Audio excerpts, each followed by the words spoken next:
Hello and welcome to the video. So today I'm going to talk about the first rookie mistake that I've already made in my training program. But first, the sun is shining, lockdown restrictions are coming to an end apparently, and there's a 6k run to do. So let's get on it. So I'm in the base building phase of the training right now. So it's quite low mileage and pretty much aerobic running, nice and easy. So I actually wanted to mix up today's workout a little bit because the mileage is so low. I thought it wouldn't hurt just to throw in a few higher tempo efforts. So today's workout's a little bit different. We're going to do a 1k warm-up, then we're going to do 2k at about 160 beats per minute, which I call zone 3, and then we're going to do about a threshold kilometer, so probably around about 170, something like that, beats per minute, and then drop it back down again for the 5th kilometer before going for the last kilometer at pretty much all out. We'll see what we can get just to keep it interesting, basically. So we're on the warm-up now. Let's see how it goes.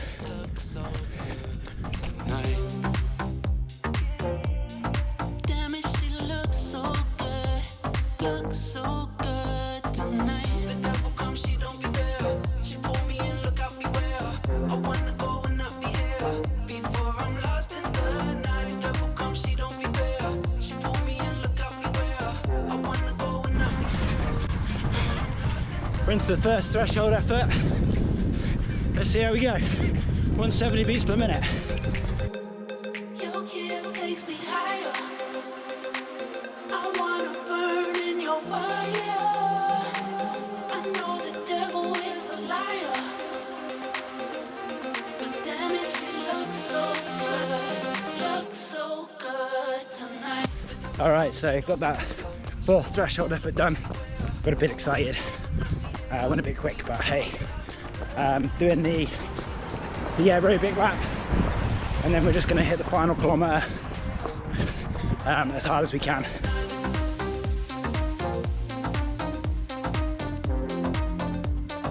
That's it, last one done.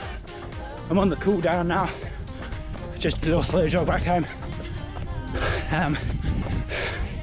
Yeah, probably felt a bit sick on the last one. 3:50 I think the time was for that last kilometer.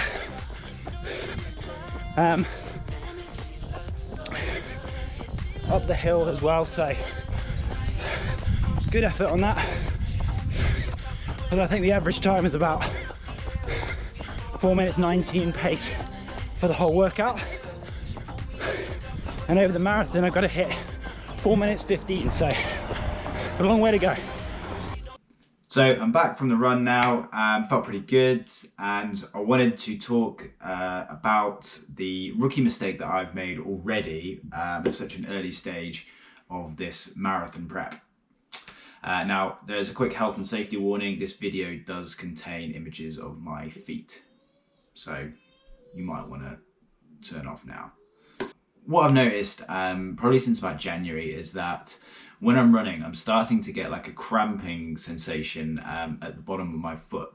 It's happening just sort of on the bottom of my foot, just before the heel, kind of on the fleshy part, and kind of comes in onto the inside of the foot a little bit as well. So as I'm starting to run, that starts to cramp up a little bit and it can get a bit uncomfortable. Really not so bad that you'd stop running, but it is there in the back of your head. And I've noticed it start to shift over to the right foot as well. So I'm getting on the right foot as well. It got to a bit of a problem where I did have to stop running and I had to kind of review what on earth it was I was doing. So how did this start? Well, I actually started training probably in about December properly.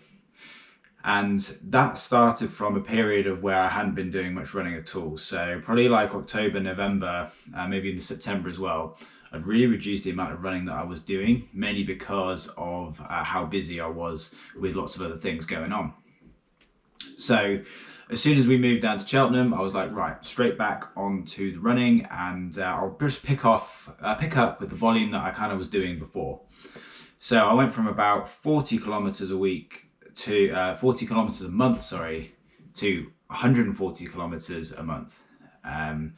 So massive sudden increase in volume. And even though week on week I did progressively increase the volume, which is what you should do, the starting point from where I started was just too high to start with. So I went from December to January just running way more than my body was ready for, really. And what's happened is this overuse has just kind of manifested itself in this cramping of the foot that I'm getting.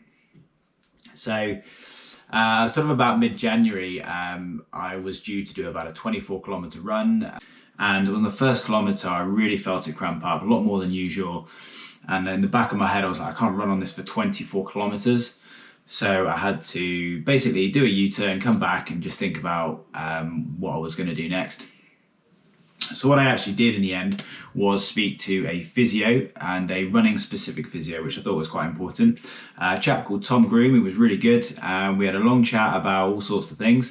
We went through a few strength exercises that I could do to help me get through this. So one of the first ones was a calf raise, but actually a slow calf raise. So doing it nice and slow, taking about 3 seconds to come up, and then come in about 3 seconds to come down. So it's all under control, increasing the time and the tension.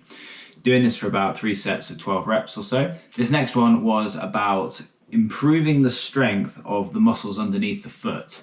So I tend to have this over-reliance on kind of using my toes for balance and stuff, which I guess is a good practice. As a PT, I'm always telling people to dig their toes into the ground so you can get more drive from the floor. And improve your squatting and your lunging, etc. However, I think in this case what's happening is it's kind of with the running side of things, the bottom of my foot is now a little bit weaker and it's fatiguing, and that's why the cramping sensation is coming in. It's kind of that fatigue that's just really coming in. So all I'm doing here is just lifting my foot off the ground, balancing, but trying to lift my toes off the ground at the same time on the planted foot. So the muscles on the bottom of my foot are having to work more, basically. Final exercise that he's really given me is these toe scrunches.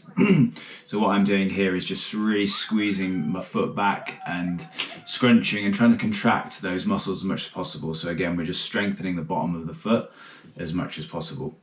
So those are the 3 strength exercises he's given me. I'm also using the Theragun before my runs, which is really kind of helping to loosen up the muscles and really kind of has reduced the onset of the fatigue and the cramping that comes in at the start of a run. So that does tend to help. I'm fortunate to have one of those, so I've got to really thank one of my clients for that, who gave me that as a leaving present from London, so thank you very much. And so what I've really done with my program is completely started from scratch again. So the volume that I had, I've completely taken it away, and I'm basically starting at about 20 kilometers a week, I think, and building it back up from there. So a lot of my runs were short. So today, for example, was a 6 kilometer short run, and the longest run I've done this week has kind of gone up to 9 kilometers. So I'm in week 3 of the program now, and I'm going to go do a full video on how I'm programming my running and everything at some point. So I'll go into that in a much more detail then. But so I've really reduced the volume, building it up slowly each week, and doing my strength exercises. The other good things we talked about with the physio was adding in recovery weeks. So this is something that I had planned into my training, but he recommend doing it kind of more frequently. So I had it planned in for every 8 weeks. He sort of suggested every 4 weeks. So you just scale back the mileage a little bit, allow the body to recover, and then go back into it again. So taking that on board as well. Probably going to add in a bit more strength work during this base building phase.